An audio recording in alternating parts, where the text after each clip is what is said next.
क्या आपने कभी सोचा है कि जिस दिन इंसान की सांसें थम जाती हैं, उस पल के बाद क्या होता है? क्या मृत्यु सब कुछ समाप्त कर देती है या फिर वहीं से शुरू होती है एक ऐसी यात्रा जिसके बारे में जीवित रहते कोई बात नहीं करना चाहता? गरुड़ पुराण इसी रहस्य से पर्दा उठाता है। एक समय भगवान विष्णु के प्रिय वाहन गरुड़ ने उनसे प्रश्न किया, हे प्रभु, जब मनुष्य मरता है तो उसकी आत्मा के साथ क्या होता है? क्या मृत्यु ही अंतिम सत्य है? तब भगवान विष्णु ने कहा, गरुड़, मृत्यु अंत नहीं है, ये तो केवल एक द्वार है जिससे होकर आत्मा अपने कर्मों के अनुसार आगे की यात्रा करती है। गरुड़ पुराण यहीं से आरंभ होता है। जब मनुष्य का अंतिम समय आता है, शरीर धीरे धीरे निष्क्रिय हो जाता है, लेकिन आत्मा तुरंत बाहर नहीं निकलती। गरुड़ पुराण कहता है कि कुछ समय तक आत्मा अपने ही शरीर के पास रहती है। वो अपने परिजनों को रोते हुए देखती है, अपने घर को देखती है, लेकिन न तो बोल सकती है और न ही कुछ कर सकती है। उसी क्षण कर्मों का लेखा सक्रिय हो जाता है। अगर जीवन में पाप अधिक रहे हों तो भयानक रूप वाले यमदूत आते हैं, जिनकी आंखों में क्रोध और स्वर में कठोरता होती है, और अगर मनुष्य ने पुण्य किए हों तो प्रकाशमय, शांत और दिव्य विष्णुदूत प्रकट होते हैं। दूत कौन आएगा? ये मृत्यु के समय नहीं, बल्कि पूरे जीवन के कर्म तय करते हैं।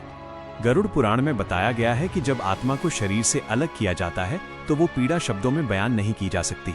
ऐसा अनुभव होता है मानो हजारों बिच्छू एक साथ डंक मार रही हों। यही कारण है कि मृत्यु के क्षण को सबसे कष्टदायक माना गया है।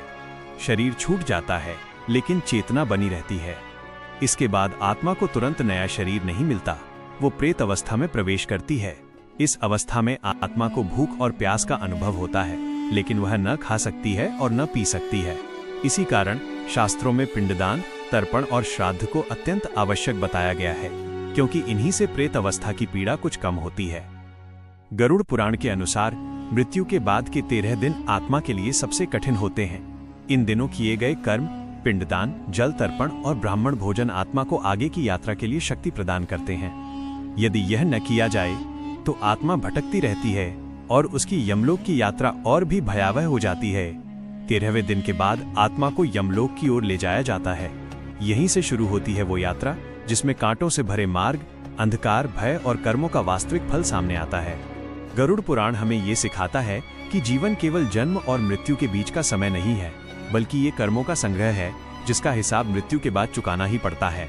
यह ग्रंथ डराने के लिए नहीं, बल्कि जागृत करने के लिए है, ताकि मनुष्य समय रहते अपने कर्म सुधार सके। क्योंकि जीवन अभी है, कर्म अभी हो रहे हैं और उनका परिणाम मृत्यु के बाद निश्चित रूप से मिलने वाला है।